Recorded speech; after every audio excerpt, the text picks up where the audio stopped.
Olá, querido amigo, querida amiga, aqui estamos no ar com mais um Espiritismo e Educação, rogando a todos nós as bênçãos do nosso Mestre Jesus, para que possamos, na abordagem de hoje, entendermos com maior profundidade, à luz do Espiritismo, a educação que é tão importante para a nossa formação e a formação da humanidade. Estamos ao vivo e, portanto, você pode participar do nosso programa enviando o seu comentário, fazendo também a sua pergunta. Vários parceiros estão aqui na transmissão, tanto através do YouTube quanto do Facebook. Mas aqui ao lado, na tela, também conosco, nosso querido Ronaldo Gomes, com a sua saudação. Seja bem-vindo, Ronaldo. Gratidão a todos, muita paz, saúde. Estamos aqui mais uma vez juntos para aprendermos e aprendermos sobre o tema educação e espiritismo, ou espiritismo e educação. Muita paz. Muito bem. Hoje nós vamos trazer um texto bastante profundo de uma autora espiritual que nos vem conceituar educação, claro que do ponto de vista da vida imortal. Nós estamos falando do espírito Joana de Ângeles, mentor espiritual do médium Divaldo Pereira Franco. Especificamente, o texto dela se encontra nesta obra aqui, que já está na sua tela, que é o livro Estudos Espíritas, uma publicação da Federação Espírita Brasileira. E nós vamos utilizar a parte inicial do capítulo 23, que tem por título Educação. E na primeira parte desse capítulo, Joana de Ângeles intitulou Conceito, ou seja, ela trabalha o que seja educação. Então, o conceito de educação, que é o tema do nosso programa. O texto é relativamente longo, e é claro que nós não vamos esgotar a fala da Joana de Ângeles no programa de hoje, com toda a certeza. Portanto, você que está nos acompanhando já pode se preparar para ter uma continuidade na semana que vem. Ronaldo, eu me adiantei, atropelei, ou é isso mesmo? Nunca atropela, é isso mesmo. A situação é bem atual, atualíssima, diante do quadro que estamos vivendo, principalmente aqui no Rio de Janeiro, com a situação. E o mal não merece comentário, mas nós temos que ter caminhos. E nada melhor do que Joana de Ângeles, neste momento, em conceituar a educação, Marcos. O que você acha disso? Antes, breves comentários. Esse conceito que ela faz sobre a educação. O conceito que a Joana de Ângeles vai nos apresentar, que daqui a pouquinho nós vamos começar a percorrer o texto dela, realmente, olha, é muito importante, mas muito importante mesmo. E você sabe que eu estava olhando aqui o livro, esse livro Estudos Espíritas, o prefácio é assinado pela Joana de Ângeles na década de 1970. A Federação Espírita Brasileira fez publicação da primeira edição no início da década de 1980. Então, nós temos 45 anos já de existência desta obra da Joana de Ângeles. E como é atual, neste momento em que estamos vendo tanta discussão em torno das escolas, principalmente, a questão muito grave, com toda certeza, desses ataques às escolas, e que nos dói muito, mas dói também ver que o governo, os governos, né, porque não é apenas o governo federal, mas também os governos estaduais, os governos municipais, estão preocupados apenas e tão somente na segurança pública das escolas. O governo do estado de Santa Catarina, onde houve agora um ataque a uma creche na cidade de Blumenau, já avisou que vai colocar policiais militares armados em todas as escolas. Mas será que isso é solução? Será que isso tem a ver realmente com educação? Me parece, não, Ronaldo, que nós estamos, assim, vendo a educação de uma forma distorcida. Ao invés de ela ser a solução, para todos esses problemas, nós queremos dar solução através de outros meios que não a educação, como ela deve ser bem entendida. Então, realmente, o texto da Joana de Ângelos é muito oportuno. Pois é, e aí vem a discussão do externo e interno sobre educação. O problema ele não é só interno, e o problema também não é só externo. E ela, nesse conceito aqui, nós vamos começar a compreender toda essa visão do que já estamos vindo, né, Marcos, comentando ao longo desse tempo todo aqui conosco. São o quê? 2 anos, mais ou menos, já estamos aqui, não é isso? Então, e o assunto está bem atual. Então, vamos lá. Ela inicia assim: a educação é base para a vida em comunidade, por meio de legítimos processos de aprendizagem que fomentam as motivações de crescimento e evolução do indivíduo. Olha que interessante. Eu vou fazendo alguns breves comentários, Leandro, depois você pode sintetizar, por favor. Quer dizer, a educação é base para a vida em comunidade, e logo após ela fala do crescimento e evolução individual. Olha que interessante, ela vai do macro para o micro, faz um grande acompanhamento em todos os aspectos da sociedade. Não apenas um preparo para a vida, mediante a transferência de conhecimentos pelos métodos da aprendizagem. Olha que interessante. Não é só um preparo, né? Não apenas um preparo para a vida, mediante a transferência de conhecimentos, a troca de conhecimentos. Aliás, que é uma inversão de valores que nós temos vivenciado. A escola, como as faculdades, as instituições escolares, é justamente a troca de conhecimento, a transferência.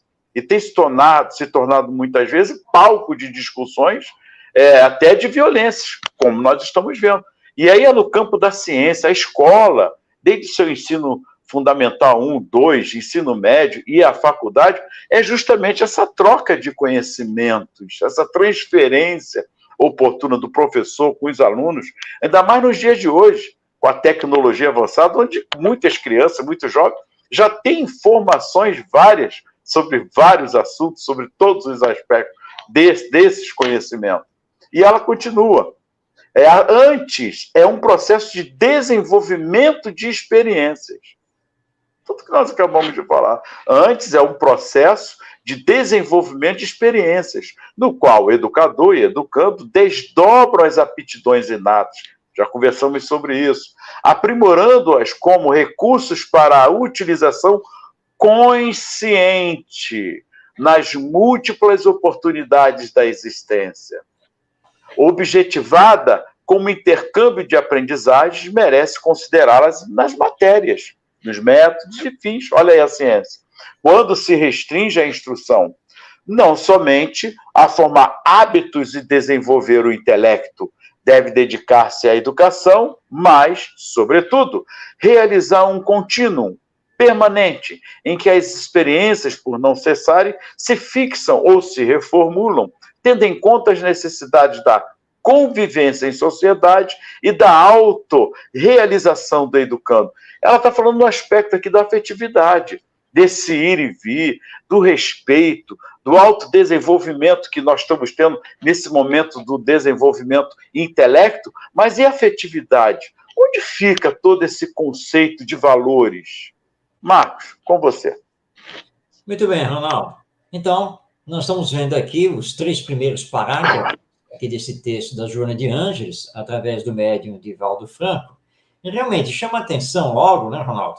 O início, né, quando ela diz que educação é base para a vida em comunidade. Isso é importante, porque apesar de sermos individualidades, mas fomos criados por Deus para vivermos em relação, em relacionamento, ou seja, para vivermos na coletividade. E a educação não pode esquecer isso. Não adianta apenas premiar o aluno mais inteligente, o que tira as melhores notas nas provas, nos testes. Não adianta isso se ele não for socializado, se ele não souber conviver com os outros na base da ética. Porque nós sabemos muito bem conviver com os outros na base do egoísmo. né, da desonestidade, essa coisa toda, que nós estamos aí assistindo. Não, mas só que a escola, sempre em conjunto com a família, precisa trabalhar a formação moral, precisa trabalhar a questão da ética, do respeito ao próximo, da empatia. Então, a Joana já começa o texto já nos chamando a atenção em relação a isso. Somos seres que vivemos em comunidade, somos seres que vivemos na coletividade e precisamos aprender a fazer a melhor convivência possível com os outros. E aí, na sequência, você destacou isso, Ronaldo, que é falar, bom, para isso, claro, que é preciso trabalhar os melhores, os legítimos processos de aprendizagem. Agora, o processo de aprendizagem é individual, não é coletivo, porque cada um de nós faz a sua caminhada evolutiva. Cada um, como diz a queridíssima professora, educadora espírita também, Adalgisa Balieiro, a de Ribeirão Preto, cada um tem o seu ritmo de aprendizagem. Aí, então, o processo é individual.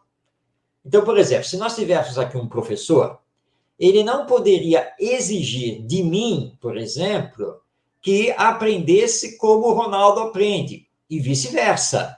Né? Exigir do Ronaldo que ele tenha o mesmo tipo de aprendizado que o Marcos tem. Não, porque nós somos individualidades, temos experiências diferentes, temos habilidades diferentes, então cada um no seu ritmo. Mas estamos juntos, fazemos parte da mesma turma dentro da escola e vamos aprender que um deve dar as mãos ao outro. Um vai auxiliar o outro dentro das suas habilidades, das suas competências, do seu ritmo de desenvolvimento. Então, a educação olha o coletivo, mas sabe que o aprendizado é individual. Não podemos esquecer disso. Dá chamada de atenção para professores, para os pais, evangelizadores no centro espírita. Não podemos tratar as crianças de uma forma igual. Antigamente acontecia, né, Ronaldo? Você vê as fotos ou filmagens de antigamente, né? A turma na sala de aula, né?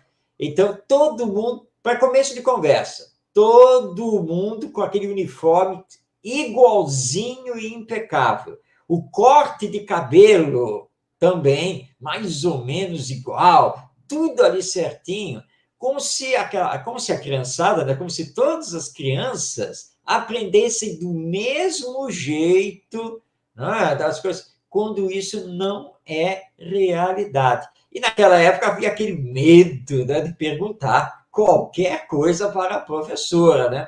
Que vai-se lá saber a reação da professora. Vai que ela colocava você de joelhos no milho, só porque você interrompeu a aula dela para fazer uma pergunta.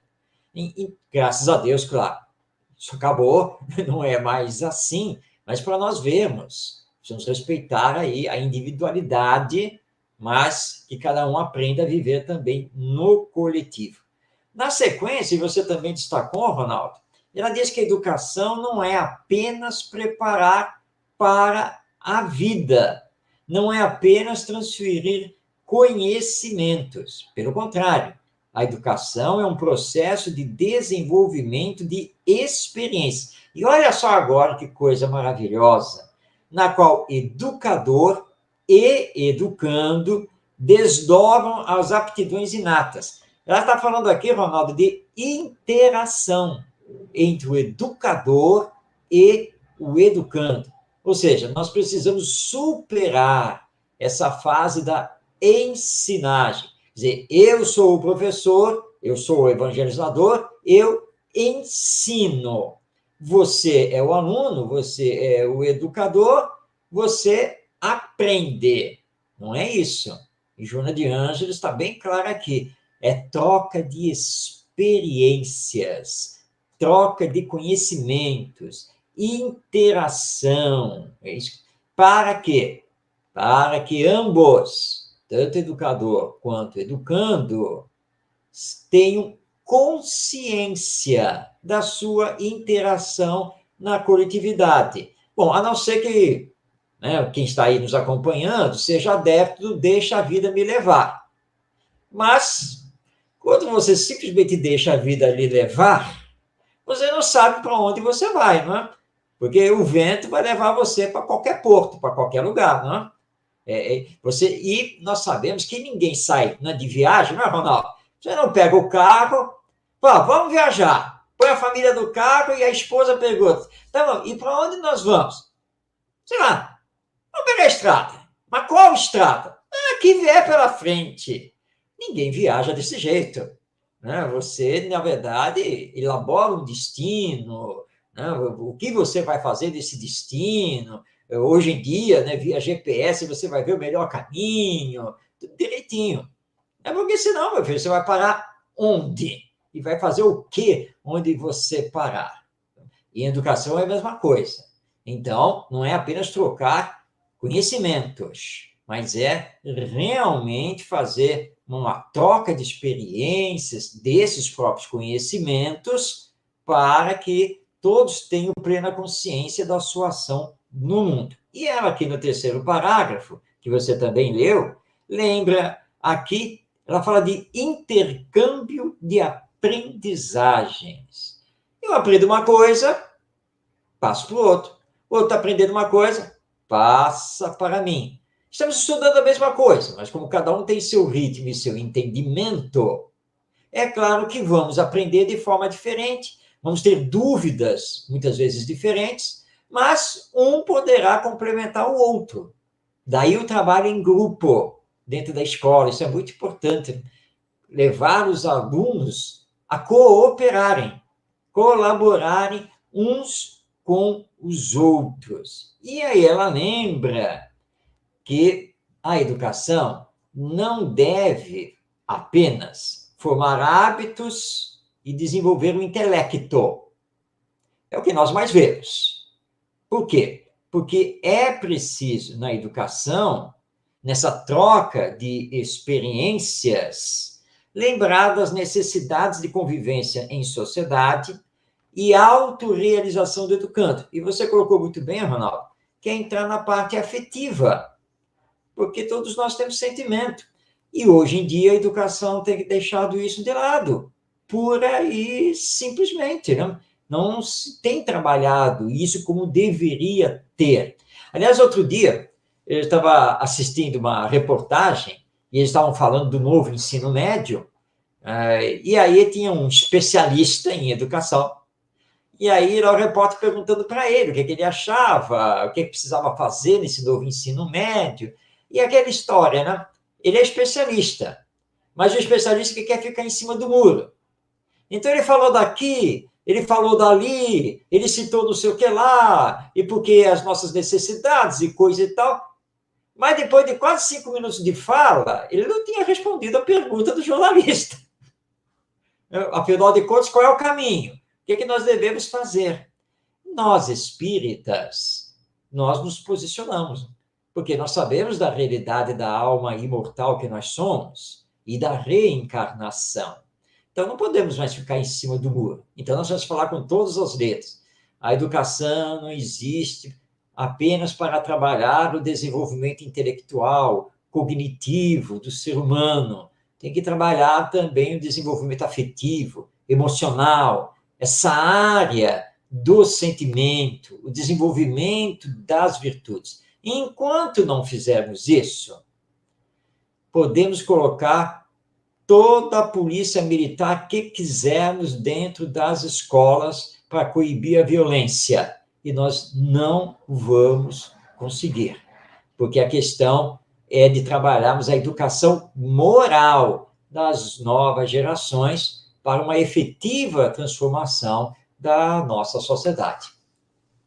Você tocou num ponto importante, porque uma vez conversando com colegas lá na faculdade, eles chegaram para mim e falaram, Ronaldo, então você quer dizer que o excesso de conteúdo ou a falta de conteúdo? Eu falei, não, não é excesso de conteúdo e a falta, é excesso da falta dos valores morais que não tem na escola. A falta e o excesso de não ter na escola o trabalho da formação do caráter. E aí começou a ficar assim, olhando, mas aí lembraram de Samitiba, né? Quem ama, educa. Mas isso é muito, não dá nem para falar, mas eu acho que isso aí não é um trabalho nosso. Eu falei, e é de quem? E é de quem? Ah, é da família. Tá, e nós somos o quê na escola? Nós somos uma grande família? Pelo menos eu preciso falar que somos dentro de uma instituição. Sempre esse discurso, olha, vocês agora fazem parte da família, daqui da faculdade ou da universidade. Não é assim que se fala. Então, tem alguma coisa errada. Você está falando de uma família, e aí ficou calado. Não, mas é uma maneira de se expressar. Então, não coloca a família. É ou não é família dentro da universidade? É complicado, né? Né, Ronaldo? Aí que nós voltamos, por exemplo, a Pestalozzi, esse grande educador da humanidade, e com o qual, aliás, o nosso Allan Kardec, ainda criança, né, o Denis Arrivag, estudou com ele no famoso Instituto de Yverdon, na Suíça. Pestalozzi falava exatamente isso, Ronaldo, que a escola precisa ser uma grande família. E ele falava abertamente, enquanto a escola pública não imitar, né, não copiar o ninho doméstico, o lar, nós continuaremos em descompasso, em desacerto na própria humanidade. E aí é isso aí. Né? A escola tem que ser uma grande família. Nesse sentido, nós estamos falando aqui de grande família, no sentido de sentimento. E Pestalozzi dizia, né, que, olhando para a família, dizia assim, olha só, no lar, o que acontece? Os pais, e principalmente a mãe, o que acontece? Ela tem o olho sobre os filhos, não é? Ela percebe os filhos, ela sente os filhos, ela tenta sempre trabalhar por eles, percebe as suas necessidades, quando precisa de colo, quando precisa da chamada de atenção, não é isso que a mãe faz, o pai deve fazer? O professor deve ser a mesma coisa. Ele não tem que ficar preocupado só em ensinar o conteúdo da sua disciplina, em cumprir carga horária. Não, ele tem que ser um segundo pai, ele tem que ser uma segunda mãe. Porque fazendo assim, a escola vai ser essa grande família. Mas se não tiver esse sentimento, não tiver isso, uma escola fica fria, ela fica desumanizada, né? Uma escola desumana, na verdade, em que você não tem muito prazer em estar ali dentro, nem enquanto profissional da educação, nem enquanto aluno. Essa é a grande verdade. Então é isso, não pode separar as coisas, né? É família. Escola precisa ser essa grande família. Perfeito. Vamos continuar aqui na nossa leitura, muito excelente da Joana. Os métodos na experiência educacional devem ser consentâneos às condições mentais e emocionais do aprendiz. Mais uma vez aqui, ratificando, dando força, ênfase ao emocional, ao intelecto, mas também esse aspecto do sentimento. Não tem como nós fugirmos disso. Enquanto teimamos em descontinuar a educação por esse aspecto da afetividade, aí só o conhecimento, só conteúdo, são olhares perdidos, são perdidos em devaneios, numa formação apenas intelecto. E é o que nós estamos vivenciando. Em vez de se lhe impingir, por meio de processos repetitivos, esse conhecimento adquirido, o educador há de motivá-lo às próprias descobertas, com ele crescendo, de modo que a sua contribuição não seja o resultado do pronto e concluído, processo que, segundo a experiência de alguns, deu certo até aqui. Aí é que eu entro na autonomia, na criticidade aí. Aí acha que a criança não está pronta para isso. Mas, peraí, mas vai ficar no celular o dia todo, porque vai dar problema, dor de cabeça, que vai ficar resmungando, vai ficar chorando, aí tem autonomia. É livre para ficar na autonomia do celular, que é a criticidade do seu desenvolvimento.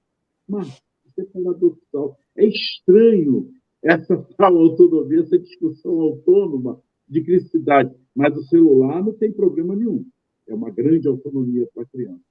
A aplicação dos métodos de escolha das matérias merece considerar as qualidades do educador, sejam de natureza intelectual ou emocional e psicológico, como de caráter afetivo ou sentimental. Quem escuta a Joana falar isso, pensa que ela está querendo algum expert, alguém fora do planeta Terra. Não, no mínimo, ter essas qualidades de educador, essa sensibilidade de uma palavra. Não, reconhecer os próprios erros, não é ser diferente, mas fazer essa diferença naquele momento no seu educador, porque também é um ser humano passível de erro, porque fala em moral, ele se assusta, mas a moral é a regra do bem proceder uns com os outros. Eu vou tentar até aqui, Marcos. E aí? Pois é, Ronaldo. E eu estava aqui me lembrando, me recordei aqui de uma cena dos meus tempos de estudante. Eu estava perto, na verdade eu não estava, fazia parte do grupo, mas tinha lá um intervalo e uma das professoras estava passando e um grupinho foi até ela para conversar alguma coisa, perguntar alguma coisa, e a professora imediatamente já foi logo falando: eu só respondo se for da minha matéria. O que vocês querem? Que sensibilidade, né, Ronaldo? Nossa, que humanização, né? Que coisa assim, né? E nós temos que tomar muito cuidado com isso. Vamos voltar ao tema. A escola precisa ser uma grande família. Ninguém quer ter um pai e uma mãe super rígidos, que não sabem lhe ouvir, né? Que não te dão um carinho, um afeto, nada dessas coisas. Pelo contrário, nós queremos pais presentes, afetivos, que nos ouçam, que se preocupem conosco. Ora, é a mesma coisa, a postura que o professor precisa ter. A Joana de Ângeles, aqui no texto, ela lembra aqui, né, de que o educador precisa levar em conta as condições mentais e emocionais do educando, que ela chama aqui de aprendiz. Porque o educando é um ser humano. Ele tem os seus problemas, tem suas questões, ele tem suas dúvidas. Quantas e quantas vezes ele está com o emocional abalado por algum motivo, por alguma causa. E o educador precisa perceber isso. Ele não é para olhar para a turma assim: ô Ronaldo, tá distraído aí de novo? O que foi? Não tomou café da manhã, não? De repente não tomou, né? Você quer ver? Ó, não vou advertir outra vez, hein? Se você não prestar atenção, vou te dar logo um 0 e pronto. Quer dizer, falta sensibilidade, falta humanidade. Tem que perguntar a esse professor ou essa professora se ele nunca tem problemas, se ele não vai para a escola com dor de cabeça, pensando como é que vai resolver o problema X ou Y lá familiar, porque ninguém é isento dessas coisas. Então, o professor lá na escola precisa entender isso, assim como o evangelizador no centro espírita.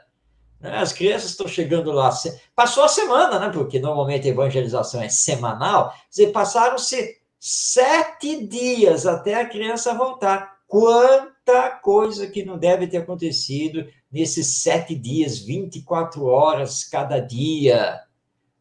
E só que nós não abrimos espaço para a criança se abrir, falar, contar, nada dessas coisas, porque nós estamos preocupados em aplicar o currículo. Já pensou se eu hoje não dou esta aula aqui, conforme está no programa, o Ronaldo, que é o nosso coordenador, vai pegar no meu pé depois, quando na avaliação eu falar que eu estou atrasado aqui no currículo, porque eu fiz isso com as crianças. Então, eu tenho que dar aula. Se está marcado que é para falar disso, é disso que eu vou falar. Não pode ser assim. No centro espírita, nós não podemos repetir o que, infelizmente, acontece em muitas escolas. Então, a Joana de Ângeles está nos chamando aqui a atenção para isso. E que nós precisamos motivar. Na verdade, né, a motivação, ela vem de dentro, né? É de dentro para fora.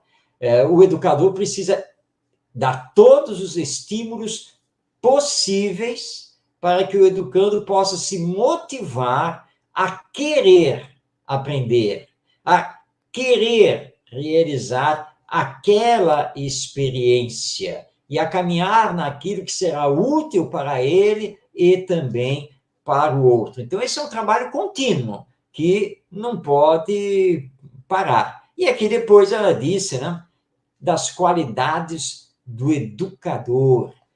Não apenas qualidades intelectuais. Eu já tive professores muito bons a nível intelectual, mas a nível emocional, verdadeiros desastres ali na nossa frente. E o educador precisa equilibrar isso, né? Ele pode ser um expert na disciplina dele. Ótimo. Claro que ele tem que ter domínio, mas precisa ter didática, precisa ter sensibilidade. Não pode esquecer que ele é um ser humano lidando com outros seres humanos.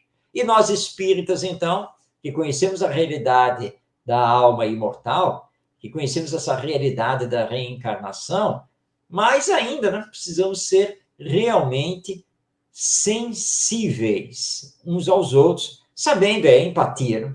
Sabendo nos colocarmos no lugar do outro. Aí as coisas vão fluir muito melhor, não é, Ronaldo? E ficando claro que aqui ninguém está querendo dizer, eu e Marcos, o professor realmente sempre é o professor que fala. Não, não é isso. Longe disso. E eu falo aqui como professor, como educador. É uma responsabilidade que nós temos sim, porque nós estamos lidando com vida. Nós, querendo ou não querendo, nós somos formadores de opiniões. Nós estamos ali mexendo com pessoas, com cabeças ainda em formações. Boa noite, Glória. Muita paz. Gratidão. Então, Marcos, é só esse breve comentário, porque senão estou parecendo, né? E não é isso. Porque nós precisamos também entender que nós estamos na mesma direção. Nós somos os mesmos hoje como educador, mas ontem nós éramos educandos.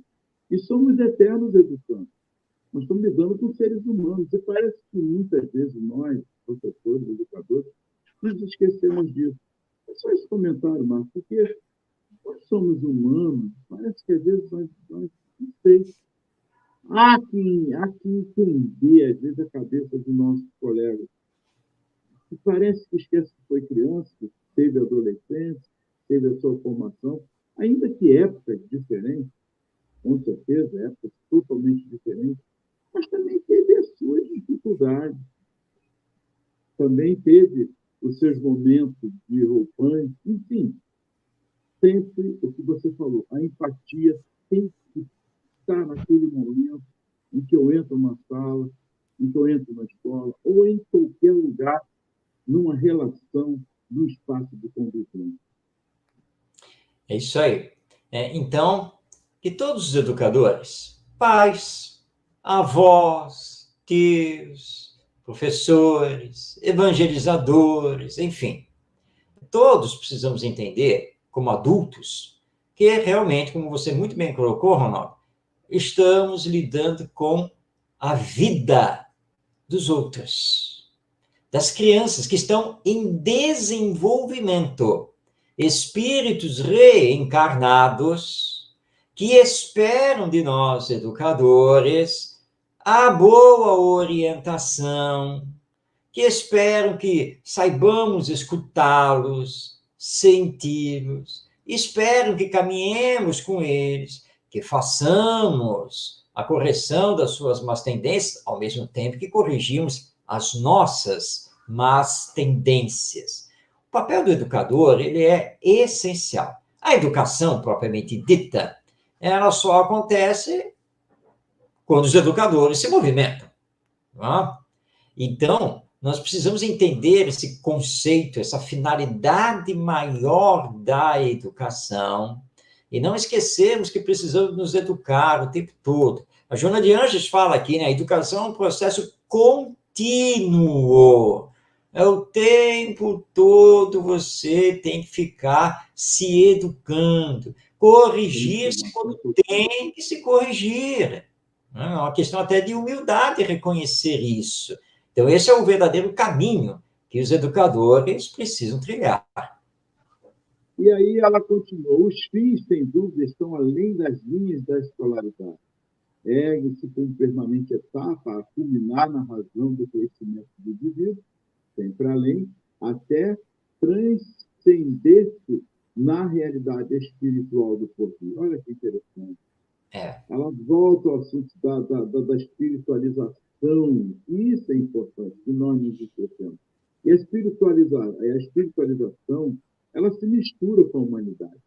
Ou seja, com um aspecto na prática da humanização. Nada mais, nada menos da espiritualização. Não é ter o conhecimento do espiritual, mas ter esse conhecimento da espírito de fraternidade, da empatia, da solidariedade, de ver o outro como a si mesmo. Esse maior educador de todos os tempos, Jesus, deu esse exemplo de humanização, que está ligado aí à espiritualidade. Jesus, e aqui vai um toque, sem tocar em religião, mas no aspecto humano, deu o maior exemplo disso, que ele tinha todo o conhecimento de todas as ciências, que na época nem se conheciam as ciências, era o campo da filosofia em si, mas ele tocou no ponto fundamental, que é resgatar o aspecto do sentimento, do amor. A humanidade estava fria, indiferente, como ainda vivenciamos nos dias de hoje, tem esse aspecto do amor. Vemos o outro como um objeto ainda. Ainda estamos vendo o outro como um favor de uma escravidão que ele tem que ser a meu bel prazer. Mas quando toca aos meus, ou a mim, aí eu já fico chateado, porque aí vem um lado humano da minha parte, não do outro. Marcos, é o egoísmo ainda muito sutil na humanidade. E nós vamos tocar semana que vem sobre esse aspecto que Kardec, então, faz nessa homenagem, a gente vai fazer a ele. Ele fala sobre esse aspecto. Você fez uma colocação, Ronaldo, que é importante. Porque a Joana de Anjos está aqui falando dos fins da educação e que é preciso transcender esses fins na realidade espiritual do porvir. Mas você lembrou uma coisa importante. Nem todo mundo entende, compreende e aceita a vida após a morte, né? E a própria reencarnação. Tudo bem, mas não é preciso para essa transcendência para o porvir. Por quê? Ora, porque todos nós sabemos que as gerações se sucedem dentro da humanidade.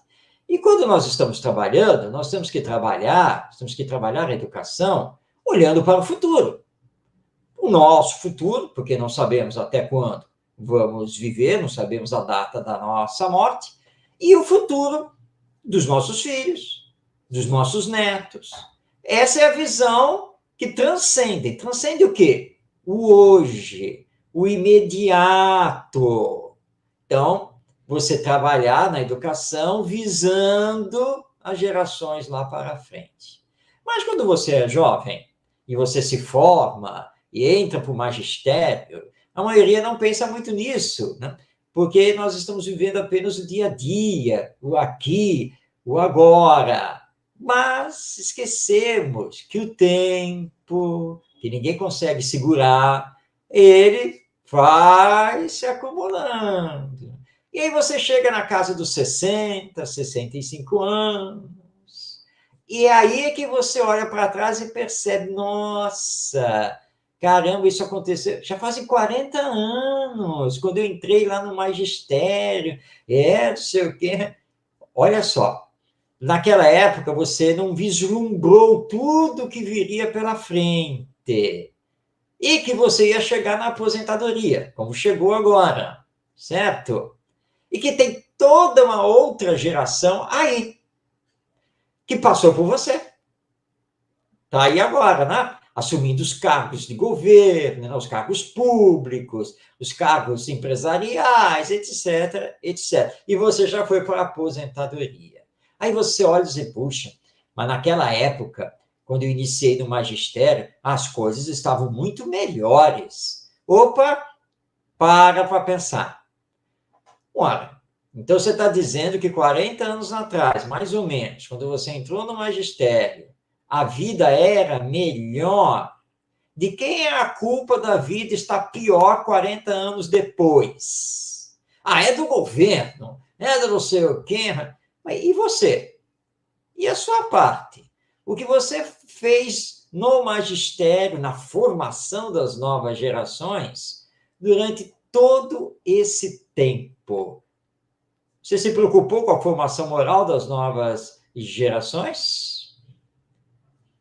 Agora, as consequências, claro, caem em cima de você, porque você também tem parte nisso, não é? E agora? Você está ali olhando, está vendo aí, ó, parece que o novo governo aí, esse pessoal mais jovem, olha só o que eu estou lendo aqui agora, eles vão querer taxar a aposentadoria. Vai tirar não sei quanto por cento. Onde já se viu que não sei. Mas você foi o formador dessas consciências enquanto educador. Portanto, a falha não é dos outros, é sua também. Então, a Joana de Ângeles está nos chamando a atenção, transcenda o dia a dia, olhe para o futuro, mesmo que não seja o futuro depois da morte, tá? Esse futuro espiritual que nós espíritas compreendemos. Mas olha a humanidade lá na frente. E se você for viver até os 100 anos? Olha quanto tempo tem aí pela frente, hein? Tem que pensar nisso. Né? Então, essa é a... É isso mesmo. A criança não é um adulto miniaturizado, nem uma cera plástica, facilmente moldável. Olha que interessante, miniaturizado, olha só. Trata-se de um espírito em recomeço, momentaneamente em esquecimento das realizações positivas e negativas, que traz as vidas pretéritas, empenhado na conquista da felicidade. Aí toca fundo para nós, já espíritos, que temos esse conhecimento, em saber que ali é um ser que já traz uma bagagem talvez até maior do que a nossa, talvez até maior do que a nossa. Redescobrindo o mundo e se reidentificando, tende a repetir atitudes e atividades familiares em que se comprazia antes ou pelas quais sucumbiu. É a reparação, uma nova oportunidade é dada. Essa é a lei da reencarnação. E você tocou no assunto aí, mano. Nós somos hoje os mesmos de ontem. Nós estamos aqui repetindo ou nos transformando-nos uns com os outros. Essa é a reparação. Esse é o resgate que temos uns com os outros. Achar que ficou no passado, está tudo certo. Ledo engano, ledo engano.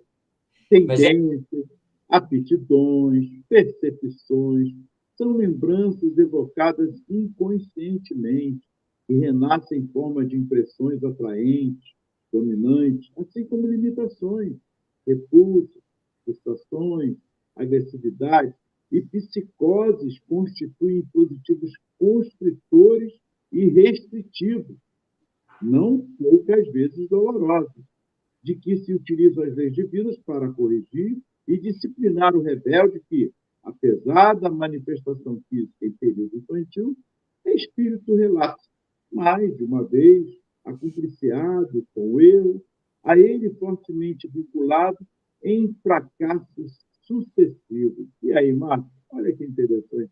Ela que explanou justamente essa oportunidade da lei da reencarnação como processo de educação.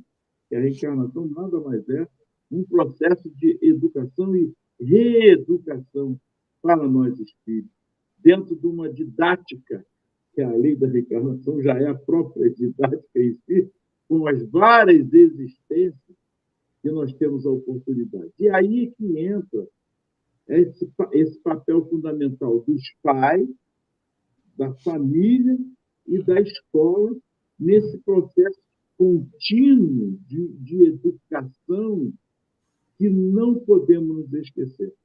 Estamos ali formando, preparando, não só esses educandos, mas a nós mesmos, porque é uma via de mão dupla, é um resgate, é uma reparação.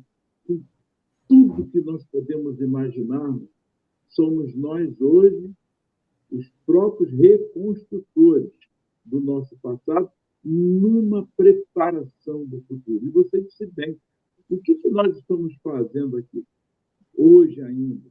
Teimamos ainda em um continuismo em não trabalhar o externo e o interno. O que é esse externo e interno? É o nosso próprio interior. O homem velho que continua aí jogando só as coisas da materialidade, porque a ganância, os valores, eles continuam predominantes, a corrupção. Mas de onde vem a corrupção? Senão de uma má formação, tanto na família quanto na escola. Ronaldo, a Joana de Ângeles está aqui nos lembrando algo importantíssimo que o Espiritismo nos traz. A nossa realidade espiritual reencarnatória. E que, em grande parte, aqui no mundo terreno, que ainda é um mundo de expiações e provas, nós estamos à frente de espíritos rebeldes, falidos moralmente. E a educação não pode desdenhar essa realidade. Os problemas, de grande maioria, não estão ligados pura e simplesmente a traumas de infância. Não, eles remontam a existências pretéritas. Quantas e quantas vezes esse espírito não faliu moralmente, e agora ele vem em condições expiatórias e necessitado de correção, necessitado de muito amor, da autoridade paterna e materna sobre ele, para que ele consiga finalmente pegar o caminho do bem e começar a reparar esse seu passado. É por isso que nós temos situações muito dolorosas, não resta nenhuma dúvida. Fiquei sabendo de um caso, esta semana aqui, de uma mãe pobre, moradora de favela, que praticamente vive só de receber aí doações, de pedir esmolas, que ela tem 5 filhos chamados excepcionais. 5! Essa mãe, muito provavelmente, é uma missionária. Mas os 5 filhos são esses espíritos falidos perante a lei divina e que vêm para uma expiação muito dolorosa e que precisam receber amor. Cargas e mais cargas de amor e corrigenda do seu comportamento, das suas atitudes, das suas falas, com todas as limitações orgânicas que estão se apresentando nesses corpos, que já são uma trava divina, educacional, para esses espíritos, para que eles, pelo menos intelectualmente, não venham a falir novamente. Então, olha só essa realidade espiritual que o Espiritismo nos traz, dentro desse contexto da educação. Por isso que nós sempre dizemos assim: não existem alunos problema, existem crianças desafio, que são esses espíritos rebeldes, mas que a autoridade moral, com base no Evangelho, é que fará com que eles tenham pelo menos o início da sua correção e, claro, que eles possam individualmente, com as suas próprias forças, realizar a reparação do que fizeram nas existências passadas. A educação é para isso, tanto na família, quanto na escola, quanto nas instituições religiosas, e aqui, claro, evidentemente, nós vamos destacar o Centro Espírita, né? Porque esse é um grande processo. Religar ou ligar esses espíritos ao Evangelho, ao amor, ao sentimento, a Deus, que é muito importante trabalhar isso na educação, mas não de forma dogmática, teológica, não é nada disso, não. É o Deus Pai, para que eles possam entender que a lei divina só pede que assumamos as responsabilidades, as consequências daquilo que fazemos, tanto individualmente quanto coletivamente. Este texto da Joana de Ângeles, que nós trabalhamos hoje só uma parte dele, né, Ronaldo? esse texto amplia essa nossa visão sobre a educação e nós começamos a entender que precisamos conceituar a educação de uma forma diferente quando nos deparamos com o Espiritismo e a nossa realidade de almas imortais. Então, a Joana de Ângeles tem muita razão, e aqui nos lembrando que não é nenhuma novidade, que quando você faz o curso de pedagogia, você aprende isso, que a criança não é uma página em branco. Isso aí já passou faz muito tempo. Não se pode mais pensar que a criança é um adulto em miniatura. Não, não é.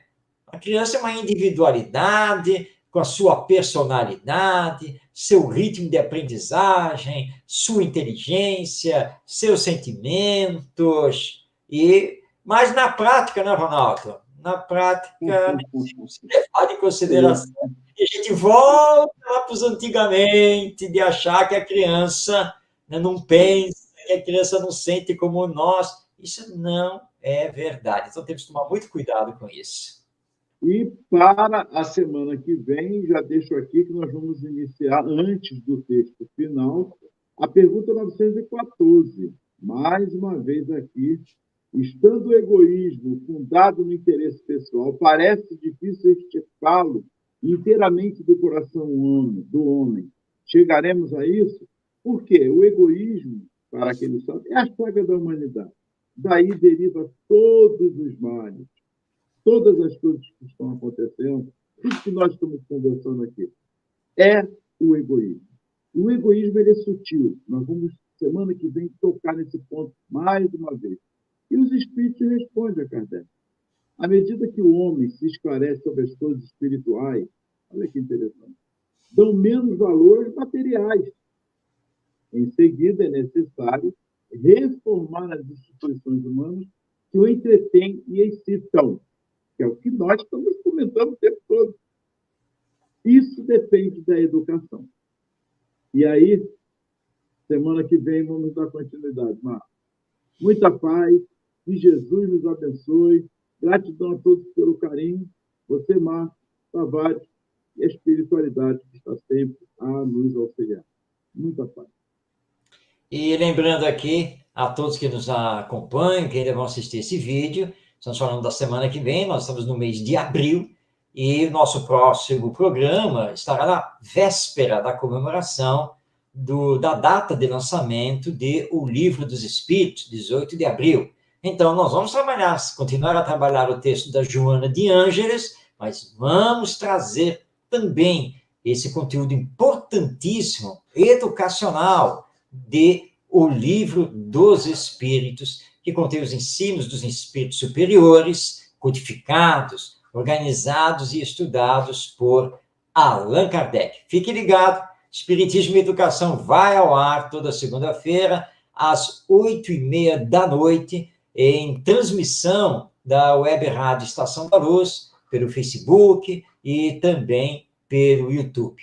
A você que esteve conosco hoje, o nosso muito obrigado. Obrigado a você, Ronaldo, ao Tavares, que está aí na técnica, e que todos nós possamos ter uma semana de bênçãos, de paz e amor com o nosso Mestre Jesus. Um grande abraço e até semana que vem.